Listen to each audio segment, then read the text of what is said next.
সমবায় নির্বাচন ঘিরে মুর্শিদাবাদের দৌলতাবাদে ধুন্ধুমার, দুই পক্ষের মধ্যে তুমুল সংঘর্ষ, হাতাহাতি, পুলিশের ব্যাপক লাঠিচার্জ। আমরা সেই সময়ের ছবি দেখাচ্ছি, যেই সময় যেটা বারবার আমরা দেখাচ্ছি, যেখানে এতটাই পরিস্থিতি হাতের বাইরে বেরিয়ে যায়, পুলিশকে বিশাল ফোর্স নামাতে হয়, এমনকি র্যাফও নামে এবং তারপর পুলিশকে লাঠিচার্জ করতে হয়।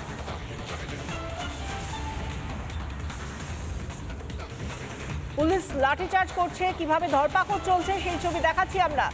যেভাবে একটা সমবায় সমিতির নির্বাচনকে কেন্দ্র করে দৌলতাবাদে ধুন্ধুমার পরিস্থিতি তৈরি হলো, সমবায় নির্বাচন ঘিরে দুই পক্ষের মধ্যে তুমুল সংঘর্ষ হয়, হাতাহাতি হয় এবং সেই সময় আমাদের প্রতিনিধি সেখানে পৌঁছন ইন্দ্রাশিস।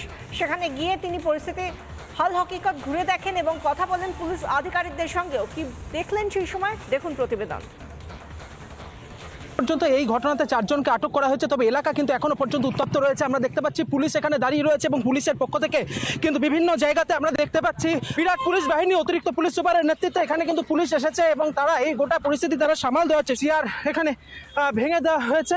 এখানে যেটা অভিযোগ করা হচ্ছে যে এই সমস্ত চেয়ারগুলোতে করে এখানে তারা কার্যত বসেছিল তৃণমূলের যারা লোকজনেরা রয়েছে, এইভাবে কিন্তু চেয়ারগুলিকে এক প্রকার ভেঙে দেওয়া হয়েছে, ভেঙে ফেলা হয়েছে। দুপক্ষের মধ্যে ব্যাপক সংঘর্ষ বেঁধে যায় এবং পুলিশকে কিন্তু এই ক্ষেত্রে দাঁড়িয়ে লাঠিচার্জ পর্যন্ত করতে হয়েছে। বহরমপুরের প্রাক্তন কংগ্রেস বিধায়ক মনোজ চক্রবর্তী তিনি এখানে রয়েছেন।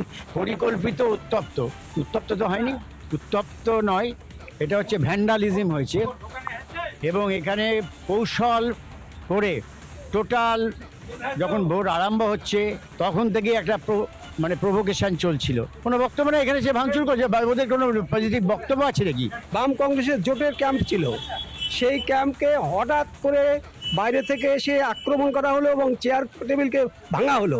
ভোটারদের আটকে দিয়েছে চারিদিকে, ভোটারদের আসতে দিচ্ছে না।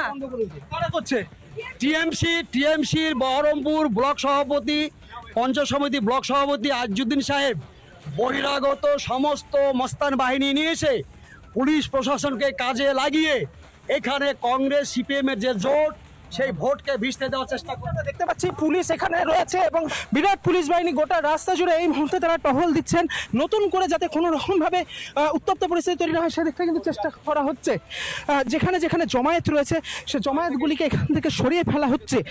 কোনোভাবে কোনো দলের পক্ষ থেকেই যেন ক্যাম্প এখানে না করা হয়, যাতে কোনো রকমভাবে কোথাও কোনো জমায়েত না করা হয় সেই বিষয়টির দিকে কিন্তু বারবার করে নজর দেওয়া হচ্ছে। এখনো সঠিক নাম্বারটা আমার জানা নেই, তবে বেশ কয়েকজনকে অ্যারেস্ট আমরা করেছি, ডিটেন করেছি।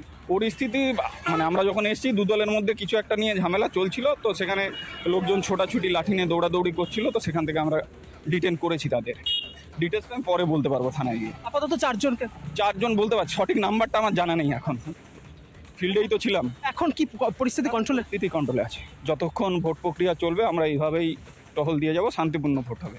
হ্যাঁ, অনেকে কিন্তু বিভিন্ন জায়গাতে কার্যত জমায়েত করে থাকছে, পুলিশ তাদেরকে সেখান থেকে সরিয়ে দিচ্ছে। তবে কার্যত সমবায় নির্বাচন ঘিরে এভাবেই যে অগ্নিগর্ভ পরিস্থিতি তৈরি হলো, সেই পরিস্থিতি কিন্তু এখন কিছুটা কন্ট্রোলে রয়েছে বলে পুলিশের পক্ষ থেকে জানানো হচ্ছে। বেশ কয়েকজনকে ডিটেন করা হয়েছে, তাদেরকে থানায় নিয়ে যাওয়া হয়েছে, তাদেরকে জিজ্ঞাসাবাদ করা হবে এবং কীভাবে গোটা পরিস্থিতি তৈরি হলো সেই বিষয়টিও কিন্তু এখনও তারা তদন্ত করছেন। নানা ধরনের কন্টেন্ট দেখার জন্য লাইক করুন, শেয়ার করুন আমাদের ফেসবুক পেজ, সাবস্ক্রাইব করুন আমাদের ইউটিউব চ্যানেল। পাশাপাশি অন্যান্য ব্রেকিং নিউজের জন্য অবশ্যই চোখ রাখুন রিপাবলিক বাংলায়।